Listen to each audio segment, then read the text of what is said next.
She is working abroad. He's raising the kids. Layo sila sa usag-usa, pero ang ilang goal usara, to build a future for their family.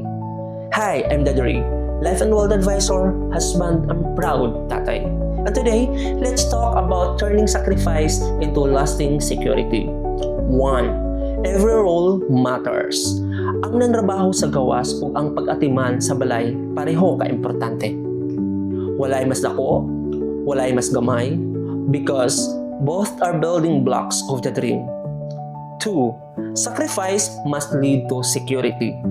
Years abroad, years of raising kids, sayang kung walay klarong plano. Savings, investments, ug insurance make sure nga dili mausik ang effort. 3. Dreams become a real with unity.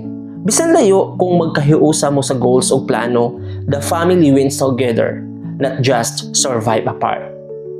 She is working abroad, he is raising the kids, together, they are building a future.